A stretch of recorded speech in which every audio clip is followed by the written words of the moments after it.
And we are live.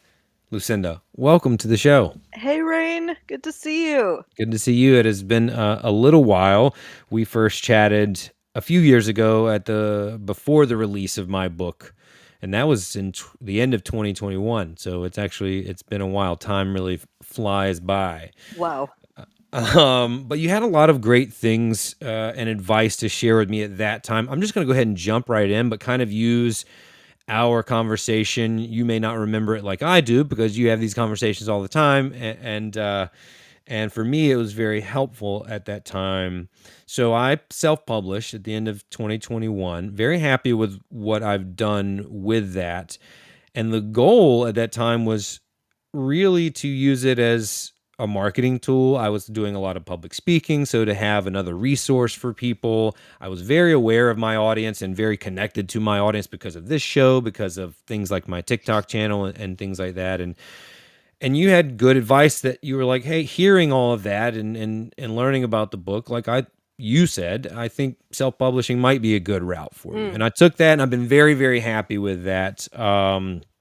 And future books may go a different route.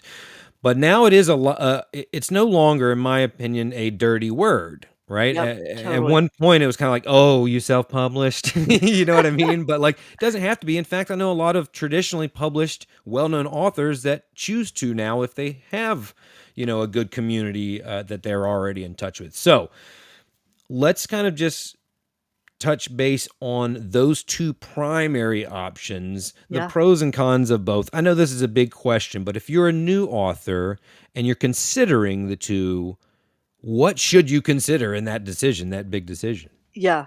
Well, first off, I want to tell you that's exactly right about self-publishing. Now it is fertile territory that agents and publishers mine for talent.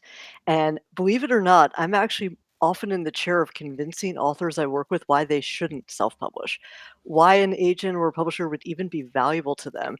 That's kind of laugh out loud hilarious if you consider publishing 5 years ago when, as you said, it was stigmatized. It was like, you don't want to do that. Now, people realize it gives you a lot of financial and creative control. They can hire their own team of designers and editors and more than that, Rain, much like you have, they have the platforms to launch books successfully. So some of the authors who choose to self-publish actually have the most vibrant, hungriest audience for their books. And because publishing is a long and winding road, if you launch your self-published book successfully, there's an agent and a publishing deal for you at the end of your journey. And even if you didn't launch your first self-published book successfully, there may be a new idea and the right timing and the right person who sees that. So I guess, the best way to differentiate them is to begin with what a traditional publisher even provides, because I'm sure you and your listeners have all heard the horror stories about publishers and what do they even do anymore, and there's so much an author needs to generate and do, and they're not wrong, an author we're completely relying on authors to be the primary marketing machine and, like, beat the drum for their books 5 years to a life after it's sold, right? But a publisher provides beyond its expertise, its decades of expertise, editing and producing and designing great books, publicizing them, selling the foreign rights, all of those things, they provide distribution. Self-published books still are not, and they cannot get to the level of distribution that a big 5 or even a, great independent can provide, because those big publishers have sales accounts. They're talking to retailers to Amazon, every day of the week, getting your book placement in those brick and mortar stores as well as online. So that's the biggest difference. And what that distribution channel does for your book, more than the kind of ego thing that's like, hey, my book's in Barnes and Noble, isn't that great? You get to say to your girlfriend or whatever. More than that, it gets media attention because it's this like physical product that exists in a bookstore. It has wider reach than one could just find it online. So those are even like the first things that can come out of having a distributed book by a publisher. I see so many parallels. My background is in filmmaking, and Yeah. so I've always been a storyteller, but I started taking writing more seriously 5 or 6 years ago. But I see so many parallels in the film world and the publishing world, also in the public speaking world as well. And where I'm going with this is I see a lot of people, beginners, amateurs, if you will, who have aspirations of being a writer, being a filmmaker, perhaps, that often think, I just need an agent. I just need to Mm. get an agent. I just need Mhm. to get representation. And I'm not sure, is that putting the cart before the horse? Like, what should they focus on Yeah. first? Because I think often they think that they need that because that's the key. But aren't there steps that should come before that? Yeah, yeah, thank you. I have a lot to say about that, and that's really the book, Get Signed. But I wanna make sure I answered your first question, Uh-huh. comprehensively, because part of your question was, when should you self-publish versus not Yeah. self-publish? A part of it has to do with the maturity of your business or your platform, or even if you're writing fiction, where you are as a writer. Like, how experienced are you in the writing trade? Or if you're a nonfiction author, how many speaking events have you done? Hearing the same question, knowing what you're solving for your audience. On TikTok or on Instagram, if you're using social media as your metric, how are people engaging with you? What are they resonating with most? So there's this element of maturity in where you are in your expertise that comes into play. And, of course, like agents and publishers are looking there, right? So we want to see proof of an existing audience. Um, Beyond that kind of maturity, which, fun fact, apropos, many people I work with are about a decade into their career when they get the book deal. It's like Yeah. just a funny thing I've noticed, and I was about the same when I got my own book deal, so that's been a very strange, surreal experience. So self-publishing, makes sense for those people who are urgent to get their books out there, which, if you think that book you've been working on it for 8 years, you've gotta get out. You're not willing to wait for an agent or wait 3 years for a publisher to get it out on shelves. You've gotta get it out tomorrow. Great reason to self-publish. That was Yeah. precisely my path to it as well, and I love what you mentioned earlier about they're not mutually exclusive, right? Like, Yeah. you can self-publish, and it can potentially be a vehicle to being traditionally published later, whether it's that book or some other book. And I remember you asked me something, it's been a while, so I'm paraphrasing, but the gist of it was, I knew I had other ideas and other books in me that I wanted to get out. So this was just the first one. And because of that, and I think that you confirmed this thought in my head, I was more interested in getting it out and almost using it as, I don't want to say this as if I didn't take it seriously, but practice, right? I knew I needed to get better. I probably knew I wasn't ready for a traditionally published book, though perhaps. Um, and I also knew that I had many other books, in the back of my head that I wanted to get out versus this is my one story that I have to Yeah. tell. And I'm willing to wait 3 or 5 years to get better, make it better, find a good editor, find a representation, and take that home run swing. I felt at that time like if I get a base hit or a double, sorry for the baseball analogy, like I'm okay with that because this is one step towards a catalog.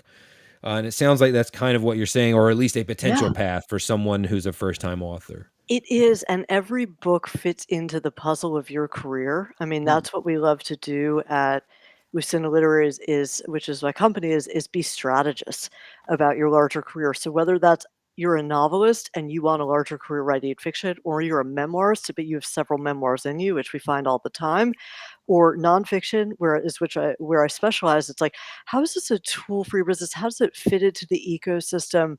How is it part of your larger portfolio? And guess what? Publishers are interested in that too.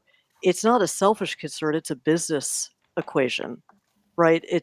This is the vehicle through which your book is gonna be sold. So we care about that piece of the puzzle. Um, to answer your question on Hollywood and finding the agent right away, thinking that's the right next step, I love that you asked that because, 1, publishing is a Hollywood business. It's a lookalike business. It's like, "This did well for me, I'm gonna do that." There's not too much imagination to it, unfortunately. From a business perspective, of course, it's like it's an art, it's a beauty, and there are always gonna be exceptions to that rule. But in terms of the steps you need to take, you know, these are the steps you need to take. You cannot skip the step where you just get to the pitch letter in part 6 and how to get an agent. You gotta do 1, 2, 3, 4, 5 before you're getting to that, and so what I've enjoyed doing with this book is disguised as how to write your perfect pitch letter. It's actually how to create the foundation for a book that finds a wide range of readers, which is what people want with their stories, right? Touching the most readers possible, no matter the vehicle for that. Absolutely. One of the concepts that I feel very strongly about that you absolutely hammered home early in the book, and I posted about it today actually, is this concept because I help people and coach people find like their unique approach to something based on their story. Okay, how do Mhm. you do what you do differently than anyone else in your field? It doesn't have Uh, to. It doesn't have to be a writer, right? This could be whatever, my coaching clients. And so the part that you mentioned early on in the book about finding something that is unique yet universal or touches on a universal theme and timely and timeless is so important. And so all of these steps of finding your unique voice, your twist, your perspective is not just about getting representation or getting that book done. It's about the whole thing. yeah, absolutely, but you just nailed it, honestly, because if you had to boil down, like, the most important thing I need to show in my pitch of any kind, it's how am I new and different, And so many right? people don't even spend the time to develop that voice, that unique voice before they're like, well, if I just get an agent, then everything will work out. And it's like an agent can't Yeah, sell you if it's yeah. not, unique or sellable. And I'm the hugest believer in imitation, and I'm the hugest believer in doing your research about Mm, which again I talk a lot about in Get Signed. It's like you gotta know the market. You have to know what authors in your space are doing and how they're engaging their audiences. But at a point, it needs to be you and how you like what comes from within you, not even the validation of others. So if you're asking an agent, "What does the market want right now anyway? What are people buying? How much can I get for it?" It's like, you're asking the wrong questions. You're starting at the opposite end. What do you have to provide the world with, right? And then let's figure out how to carve it into something that's digestible for the market. absolutely. Well said. You mentioned earlier about even for your own journey, it took about the 10-year mark, which is so, so true, right? And the, So the true. old, the old like Malcolm Gladwell, 10,000 hours. Like if you're not putting a decade into it, I don't want to get too sidetracked, but It's so a many great book. people look so many people look at the exceptions as the milestones or the what they should aim to achieve. And it's like this person might have had that early success, but most people that have been doing this for decades, perhaps before Yep. they start to get to the public eye like that. But I'm interested in learning about your unique background, your unique story, and what led you to doing what you do now. What's the world that you came from that got you here? I'm loving these questions. So I was an aspiring author. I was a creative writer. And that's like so many of us who enter publishing, right? I was the 9-year-old curled up with books in the car when my parents were driving, couldn't get enough books. And then that led me to being an English major and reading a lot more books and being a writer. So I had that whole experience of like going and live on a friend's sofa in a garret apartment in Paris, trying to make my living as a writer. And then my friends were like, you're from New York originally. Have you ever thought about going back to live at home? It's going to be much less expensive and trying to get a career in publishing. And I was like, light bulb, maybe I should do that at a point. So it hadn't manifested for me yet. Just as you were saying, I was super young. I hadn't really figured out what readers wanted. I was just kind of in my own head. And I went to work in publishing. My mentor at the time said, because it's competitive to go and work in publishing as well as it is to be published. And he said, don't try to enter through the front door, enter through the side door. And I was like, that's brilliant. Let me not try to be the editorial assistant that every person out of college wants to be. I'm going to take a job as a book publicist assistant. Didn't even know that was a thing. Like, I thought publicists Hollywood, but I didn't think books and authors had publicists, and it turned out that was great training. It was at HarperCollins. I worked under a tremendous boss and mentor, and I got, my feet wet in pitching books to the media and being sort of tireless advocates for books that I loved. And, I remember when I won't even mention the author, but came in holding this book to my boss's office, and I'm like, "I wanna get him on Letterman," and she's like, "That book published months ago. You need to focus on this new book." I was like, "I'm gonna get him on Letterman." So Rain I don't even know if I got him on Letterman, but the point was I tried so Yeah, friggin' hard, and all of this was such great training and setup for what was totally. gonna happen later. So, I'll abbreviate the life story. I always say my resume is like a smattering of non-commitments that makes a lot of sense as an entrepreneur, right? But they're Yeah, not gonna yeah, hire me at Goldman, but they're yeah. gonna they're gonna see like, wow, she has a lot of different curiosities. So from there, I actually went into a music management role independently. I just thought, I'm also a music fan, love music. I was a child opera singer. I'm gonna go identify the best bands in New York and bring them to record labels. Like, again, had no experience, but just thought I love to advocate and, kind of establish people's careers. Eventually, I came around to what's the common ground here? I'm not working with authors anymore somehow. Love career management, negotiation, business. Wow, there's this thing called a literary agent? Like, I'm gonna go do that. And knocked on every door. Everyone's like, "Who's this 25-year-old kid with no revenue to guarantee, don't know a single author she represents?" And I found one person willing to take a chance on me. And that's what I say to writers, right? It only takes one person to believe in you. And so she gave me my shot and said, "Here's a desk, here's my Rolodex, like, start selling books or die," right? Like, it's you gotta do it's if you live Yeah. as an agent on commission, it's like it's feast or famine. So, so I was motivated by that, and I started selling books, and then I started my own company about 2 years later. This is I could talk about what you just this story for the rest of the conversation if we needed to. It's such a great hero's journey that you just went on. This is an odyssey, like, finding yourself and then coming back with all the different things and interests and curiosities and lessons that you've learned and accumulated into this what you are now, this entity, right? I love the detour to the music because all that did was add to it. And you're right. And we're kindred spirits because it's called a multi-potentialite. I had someone on the show that talked about that with people with multiple interests, creative interest, and they struggle because they kind of bounce from thing to thing until or unless they find what is that central through line that connects all of those interests. And so Mhm. all this journey that you're telling us about, you're accumulating and building that through line, which leads you to what you do so uniquely well today. And then the beautiful thing about it is now you have fulfilled that 9-year-old girl's dream, Isn't that right? And that's crazy?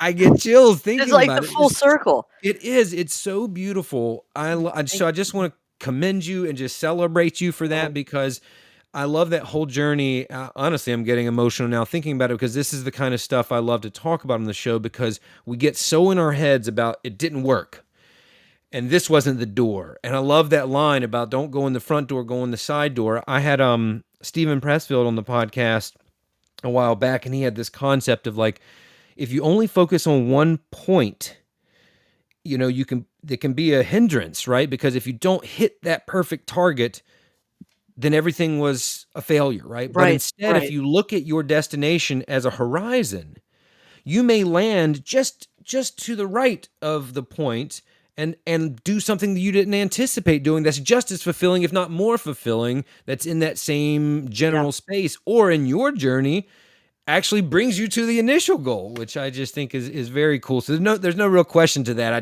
just think it's so cool.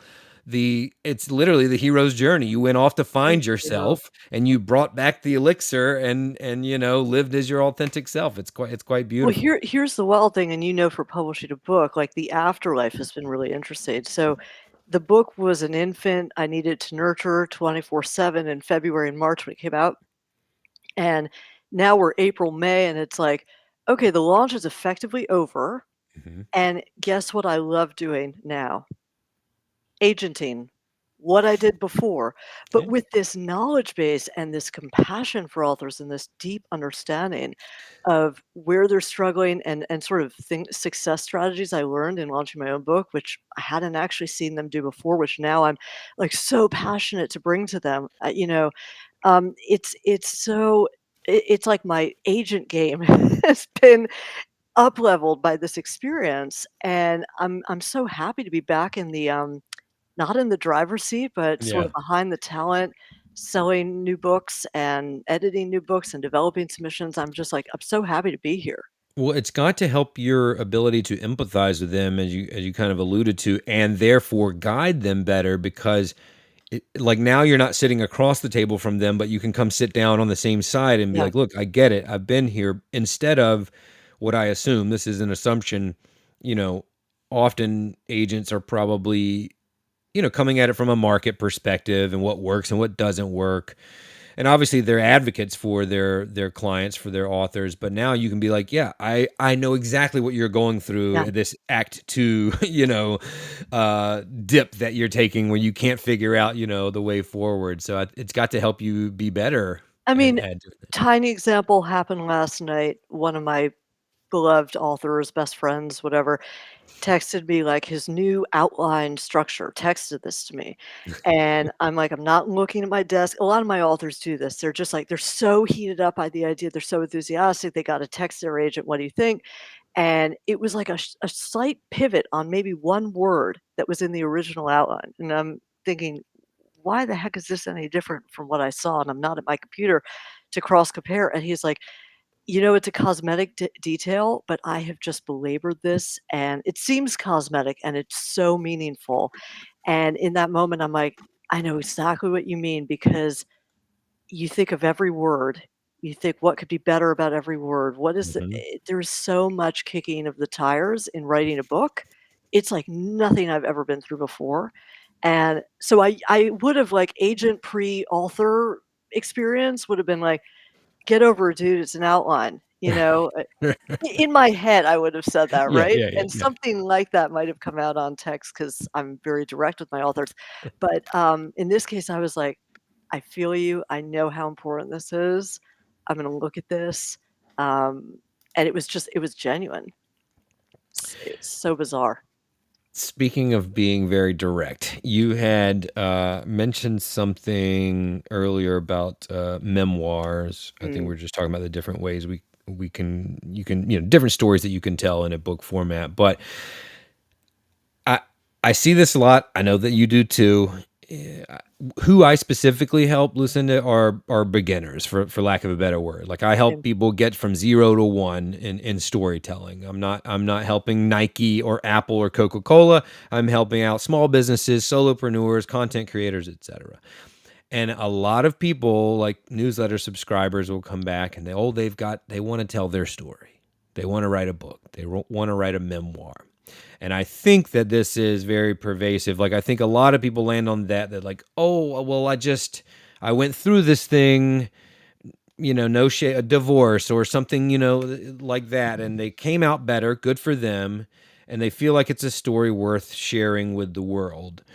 Um, what is your advice for those Yeah. people? I don't want to guide this answer too much, but I think your Yeah, expression tells me sure. that you might get you're picking up what I'm putting down. I mean, you and I do such similar things, it's amazing. But absolutely, I think with the biggest audience we have is memoirists.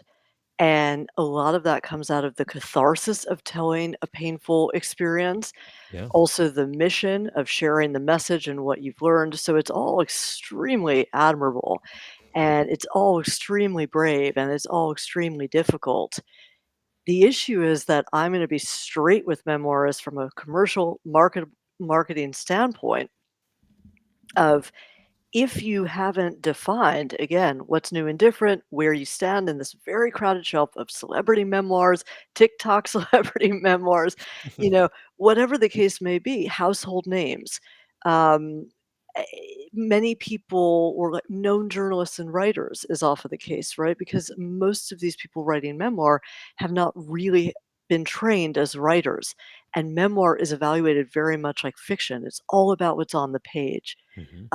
oftentimes memoir doesn't allow us the poetic liberties that a novel might. And even then, you may not be right to write a novel if you haven't had that training in writing, by which I mean you don't need an MFA, but you need to be trying your hand somewhere, getting published, being online, writing in some form, in workshops, getting edited. You can't just come with your story to an agent, right? So I guess I have so much advice to share with memoirists, but one thing to really think about is the market is looking for escape. We're looking for levity and escape. We're Mhm. we're looking for something unworldly, otherworldly rather. Like, take us from a place we know to somewhere we've never been, but we're gonna be relating throughout to your journey, to your hero's journey, to the arc of your story. So, if something is hitting me over the head with this is painful, loss, affliction, divorce, trauma, right? Um, unfortunately, no matter how, like, valiant this endeavor is for you, we're gonna have to pass because there isn't entertainment value there. That's a great point, and at first, I'll be very honest with you, subconsciously, I kinda pushed back in my mind to that word "escape," and I would have countered with, "Well, I think they're looking for value," but as you kept talking and I kept thinking and listening, you're 100% right, and even nonfiction, you're not necessarily looking for an escape like a lighthearted comedy, you're looking for an escape from your current struggles, you, the reader. Yeah, Right? totally. Which is value. And this is a little epiphany that's going so they're not looking like if I read a nonfiction book and it only talked about the problems of being a solopreneur or a small business without any solutions, right? Then that's a pretty terrible read, and I Yeah. probably wouldn't enjoy that experience or want to pay for it.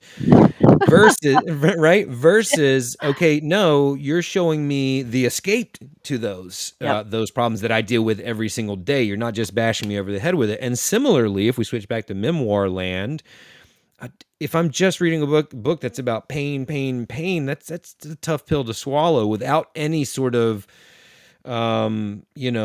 escape, to use your Yeah. word. So I think that might apply to all Yeah. books, perhaps. So exactly, that's exactly what I was gonna say. So, escape every book, every great book should read for the screen, Mm. and nothing is more, essential to that than fiction or memoir as examples, right?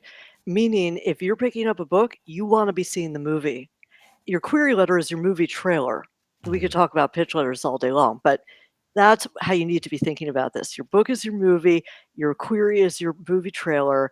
Both of those things have to be super engrossing, hook you in, keep you moving, have a point, leave you somewhere. Beginning, middle, end. What's happening here? So it's unbelievable how many pitch letters don't actually articulate that for agents. So usually the manuscript hasn't articulated that either. Hasn't found its way, hasn't found its voice or its point. So that's what I mean by escape. You're dealing with more free online content than ever before. Everyone wants to go to Netflix and watch a great series. What's going to compete with that is a really engrossing book. And fiction and memoir have more pressure than any other genre to deliver that. And yet, even the kinds of like CEO, entrepreneur, PhD, you know all the stuff I do, Ray. And it's like I love working with creatives and leaders and entrepreneurs. Even then, the best book proposals we see and we sell, you could imagine them like on the screen 'cause Yeah, they're made of great stories. absolutely. Just to um, address the people that may be offended or feel some kind of way about the memoir issue that we just tackled. You Sure. said this word about it being cathartic, Mhm. and I just want to illustrate that that process is still cathartic if you go on it not with the intention of selling a or having a bestseller with it. And I'll use myself as an example. The first book that I ever wrote was The Last 40 Days with My Father, and it was about just it was a crazy month, and I had journaled it all at that time, and 10 years later I wrote it in the form of a book. No one has read that to this day but me. It wasn't intended for the world. It was just to get it out of my head and out of my heart.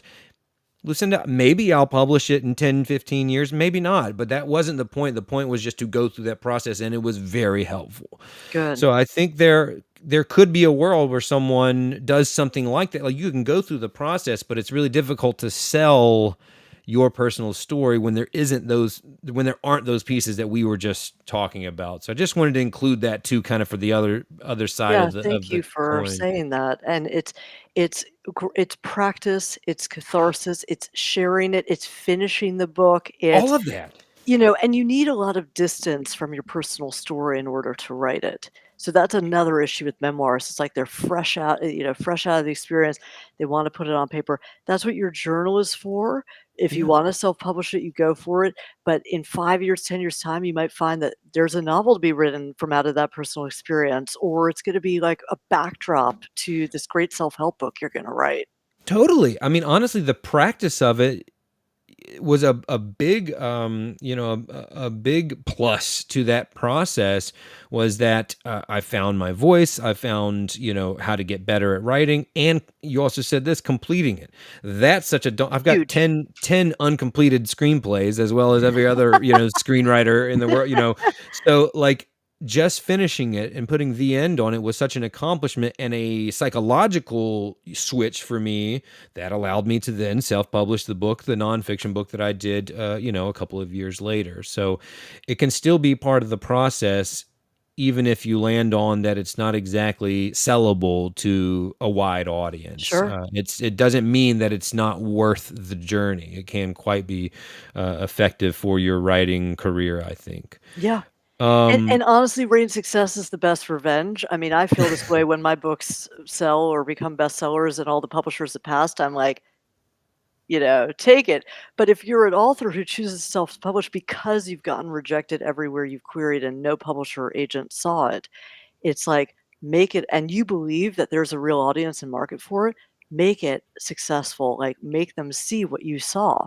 So, you're good right, point. they're like 2 different sort of getting back to our point, of self-publishing. Hmm. There are different reasons for it. Urgent, catharsis, share legacy, share your story, go through that ritual of writing and publishing, or there's the, "No one saw it, but I've got something really commercial here, and I'm just gonna sell the hell out of it, prove 'em wrong." Absolutely, absolutely. Um, Another group of people that I work with a lot are emerging thought leaders or experts in their field. Talk to me about the balance of when writing. So, this would probably be more of a nonfiction approach. The balance between academic and personal or intellectual and emotional Mm, writing for thank someone you. like that, for an expert or thought leader. Yeah. Yeah, thank you. Again, these questions are awesome. Thanks. Again, we have to think of a literary product as story-driven, Mhm. and cinematic would be even better. So that emotional piece and that vulnerability, which is particularly hard for CEOs and leaders in their field. I mean, I have stories, I won't reveal the names, they usually are men, and I try to, like, say, readers are gonna care about your struggle that got you here, right? And self-help or business books, it's the teacher becomes the student, 3 times over. We're all on the path to learning. The learning is not complete by the time the person finishes the book, and there's usually a pain point that brought them there, or a point of fascination. So, you can be on that discovery journey with the reader, the best self-help books are, but you've gotta be willing to be vulnerable and reveal those deeply personal stories, which can be uncomfortable. The reaction that a reader should have is pretty visceral, like, like, pain in the gut. I'm rooting for that guy, and he just got kicked down. We don't wanna see people being glossed up and successful all the time, right? That has its place in the book, but it's usually not at the beginning of the story. So, answering your question, I think there needs to be, for self-help, because that's what we're calling it, otherwise known as personal growth and personal development and self-improvement, and pick your wording, um, there needs to be a teaching to it. That teaching needs to be new and different, not sound like everything else we've read. And there also should be a storytelling aspect that is personal, that is emotional. You're absolutely right about that being why the audience, or how the audience can empathize with, and that's what has us engaged, right? When we want to root for that person. But also, I find that if we see someone who's just glossing over their story and we're only seeing the positive highlights, it doesn't make me feel like I can do it, right? Because I'm struggling over here. And if I see that everything's just been, success for you, then I'm just learning about you, but it doesn't make me feel like after I read this book, then I can go apply it to my life and have success too. Absolutely. Yeah. I mean, you know as well as I do, people come to you saying, "Everyone thinks I should write a book." It's like, who's Yeah. everyone, Exactly. right? It's your immediate circle, but I'm thinking in particular of business leaders, they're surrounded by people who work for them. Those people are naturally gonna be, probably more sycophantic or even just admirers and fans. That's not the audience you're solving a problem for, right? You're writing a book because you have heard a problem again and again and again, and you uniquely have the trust, the authority, and the solution for it, uh, to a particular audience. So, again, working with a lot of business people, what we most often see is the business book that is actually a memoir, or we see the business book that has a lot of sort of old adages, like true as platitudes, or just sort of like we learned that 5 years ago, and Dan Pink's book and Gladwell's book, whatever it may be. They haven't done necessarily the market research because anyone in their inner circle, people are saying, "That's brilliant, Rain. That's Yeah. awesome. Do that as a book," right? Hmm. So they need to really discover what is revolutionary about what they're doing. A book can be nothing short of revolutionary. Mm. Um, this brings up a question in my mind. It's a nuanced question. What is the difference, or where is the line between personal development, self-help, and a business book? Yeah. Because I think there's an overlap there for Yeah. some people, or like my book we talked about could have gone either way if I turned the knob a certain way. Sure. The best honestly, the books that the market is looking for now and post-pandemic, because organizational business has sort of changed, right? People working from home, work life being more integrated than ever before. We've seen a lot of the traditional business imprints like McGraw-Hill, storied business press have folded. So the books that the market is looking for in business are the self-help blends, right? They are the general audience business books, the business books that you can apply if you're a stay-at-home mom looking to like run the PTA and you're learning how to get ahead, right? So yes, will they take a primarily professional audience? Absolutely. And you shouldn't sort of see it, you should prove it otherwise. Um, you shouldn't hard pitch it otherwise, but the best business books will have that kind of crossover into personal growth territory. Because a lot of those same rules apply, right? Yeah, yeah, absolutely. Well, I want to spend a little bit of time for those listening. Sometimes this is in the film world as well, especially for aspiring authors or filmmakers. The industry is so opaque, right? Like, they don't. There's gatekeepers and people aren't sure. There's not a lot of information out there about the path in. There's not just one path in, and I think that limits a lot of people from understanding what steps that they should take. So, can we walk through the actual process? Like, pretend first time writer. I have an idea.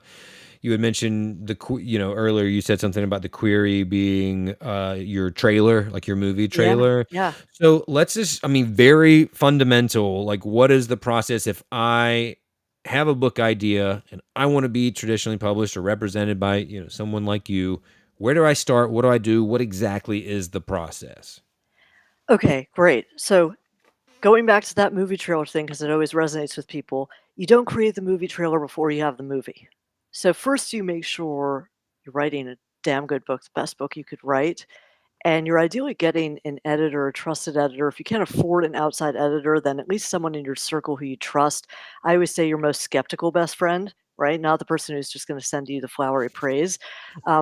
In my own process, just like tiny side note, I put together a survey, a Google survey, and I sent it to 15 people collection, a smattering of people that were relevant to the target audience, not my mom who reads books in translation, my my clients, my students, my editor colleagues and agent colleagues, and I made it really simple for them to fill in the blanks rather than write me a bunch of praise about what the problems were, what the weaknesses are. So that's what you're going for before you're going out to an agent. You're writing a great book, you're getting it edited, and you're thinking about what's new and different. There are some other conditions I give in the book, which would be like universal themes plus unique point of view, right? Things that have always worked, things you gravitate toward, and then adding your unique twist. So you're making sure you're writing a great book. Then you are doing the data on the market, like you're doing the data collection, the research on the market. What's actually selling? How do I now take what I'm convinced is a great book and sort of make it fit in the market? Best way to do that, look right at Amazon. See what's selling, use the keywords that look at the books that inspired you and see how those are positioned. Amazon has a great way of highlighting the elevator pitch right at the top. It's a question or it's a statement or, it's a what happens in the book in 2 lines. Your pitch letter could be done the same way, by the way. You don't need to like follow the guidelines of an agency. I am a rule breaker and a lot of agents are going to hate me for saying as much in my book, but it's like we're all looking for the same thing. So why don't you follow a proven template that works, which is Amazon? So you're doing the data, and then you're finding your reader, right? You're finding who is connecting with you and why. Then you're going out getting seen. So best case scenario, agents are coming to you. You're not going to them because you're out there on social media being active, or you're writing a newsletter that lots of people are reading in your area, or you're out there in the media, or you're publishing. If you're like just a writer by trade, you're publishing bylines. If you're a memoirist, someone's featuring your story, or you're doing like a mini essay based on the memoir that you're pitching. These are all ways to get out there, and then people like me are writing you, because a lot of the business that all of us do comes from scouting. So that's another point, like, you get seen. So now I'm already at step 5. So it's like, 1, creating the great book, 2, doing the market research, 3, finding your reader, um, finding your voice, getting seen, and now you're ready to put it all together in your movie trailer, only when you've done all of those things. So your query letter, there's in Get Signed, I give a whole sort of anatomy for it. I give a lot of myth busting insights. I didn't want to say the same old thing that you're reading online or in the books Yeah. before. I wanted to give you a lot of like new hacks, ones that agents use to sell books. We have to compensate for weaknesses. We have to lead with your strengths. These are all the things that we do. We have to include an urgent closing, not just passively say like, "Hey, Rain, let me know if you're interested." It's like, Mhm. "Rain, got to get back to me in 24 hours, and here's why." It's not bullshit. You got to get back to me in 24 hours, but here's why. So we're helping them to do all of these things. And then you've also got to research the agents who are right for you. You're not going to slush 50 agents with one form letter. You've got to go to the people, tailor your letters, make sure there's a win win that's apparent in your pitch, that you're a fit for their list. So, that's kind of the process. What do you how do you find an agent, or where do you find Yeah. that information? Yeah. So there are a lot of sites out there. I mean, we're on Query Manager and Manuscript Wishlist. There's Query Tracker. There's Agent Query. I always get a little sad when someone finds me on Agent Query and then they come to me saying, "I found you on your Agent Query." It's like, maybe you found me on Agent Query, but then you saw that I was on a podcast with Rain. You listened to that podcast and you decided I'm the agent for you, right? Maybe you read the book and you identified as a crusader, which is one of the 4 types of writers who get book deals that I talk about. So it's like, show something that you've done your research, a little personal. You've read a book I represent, it really moved you. Those are the different ways that you can be fine. I mean, they always say start with the acknowledgments of the books that you love, but my twist to that, Rain, is there are a lot of people who are running agencies who represented that bestseller that you love. They may not be looking for new clients. They may just be serving Glennon Doyle, right? They Yeah. may just be serving Michael Lewis. So why don't you go for someone who's kind of on the mid manager or junior agent level who's been training under that person for years, who might be hungry to develop a pipeline, Mhm. has been mentored by that person at a very good agency, that's the person to pitch. Yeah. It's also similar to doing the due diligence to finding your voice, right? Is finding the right fit, because that agent may not represent the type of author that you are. But I know that the creators often don't do that. They just want the agent. We're back to the same kind of, Yep. issue. And oh, well, so and so had this agent, so I want them. It's like they don't even represent your type of book. Yeah. Or and reaching out to them, because I get reached out to for the show or for other things too. It's always that personal connection. I can tell when someone's like, hey, I love the storytelling lab, and they just include the most recent episode, right? Yeah. Versus like, hey, I really liked your episode with so and so, and this hit me. That's Yes, always gonna, exactly. pique my interest more and catch my eye. But having that, so you got to do the work. There's no way around it, right? If you No way have around a it. list of 100 agents, you don't just run down the list. Like, find the one like, oh, I bet Lucinda would like this because these are the types of books she likes to work with. Totally. And back to the side door approach, it's even if you're based in Milwaukee, and you're so far from New York City, because this is a thing that's been revelatory, like, in the courses we teach people are, "Wow, I always thought that since I am not New York adjacent and I don't know anyone in the industry, that I couldn't get a book deal because it's this, like, club. It's this little Mm. network that you can't." There's some degree of truth to that, and I don't want to again, I'm not here to BS writers. There's some degree of truth to it. But how do you get into the club? Well, you find the one author you know. They could be a children's author, but they have an agent. "Hey, would you mind forwarding my tiny pitch?" You gotta be really respectful of people's time, to your agent and seeing if they're not willing to have a conversation with me, because I totally understand that, do they know someone else who could, Yeah. who could take a look? So, it's like using that one-to-one connection until you Yep. find the right person.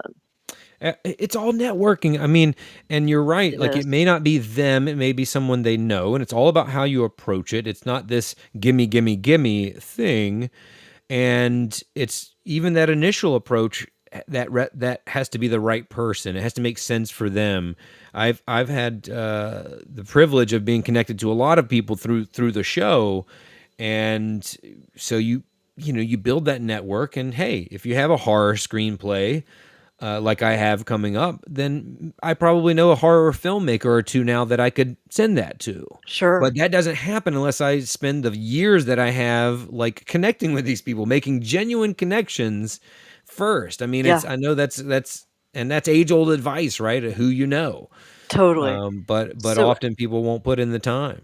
yeah, I know we're wrapping up, but I Mhm. love giving examples. So Yeah, no, one examples are good. so besides holding up the book jacket, which of course we have to do, right? I tell my authors to do the same.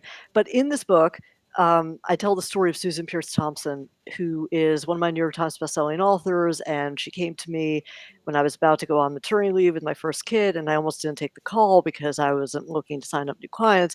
And this woman was so impressive. Her elevator pitch is she is a neuroscientist who was a former drug addict who realized that food addiction was the toughest addiction she had to quit. Wow! Like, mind blowing. There it is. There it is. That's how we got her on the Today Show, because that's all you need to know about Susan, right? But Mhm. she we had a talk. I was really impressed. She said, "I'm gonna go out and build the platform so you know that I'm like the real deal," right? She went out and built the platform, and guess what? Hay House, along with other publishers, came to her because they saw what she was doing. So at that point, it was like, I like to think I'm not extraneous, but I was the phone call of, "Hey, can you broker the deal?" Because so that's always an ideal position to be in. But the example of how Susan networked and networks is so compelling. She went to I guess James Clear reached out to Susan when she had an email list and this video blog. She does a vlog every week. And of course, she was one of the forerunners doing this. Like most people weren't Yeah. doing video blogs at the time. James Clear reached out, like, for her to send a promotion out to her email list. She said, "You know what? I'll do you one better. I'm gonna have you in to talk with me in a private conversation, because obviously her fans love her, and they're gonna have to buy a book to get access to this." She sold, like, thousands of books for James Clear before he was James Clear as we know him. Right, right.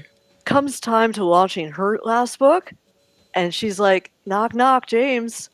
"Can you do me a solid?" Of course, he's like, "I'll do you a solid. You helped me then." So it's being creative, it's being genuine, but it's being creative in the ways that you can help people and they will help you later. And calling in favors is publisher speak, like they're always saying, "Is this person going to call in favors?"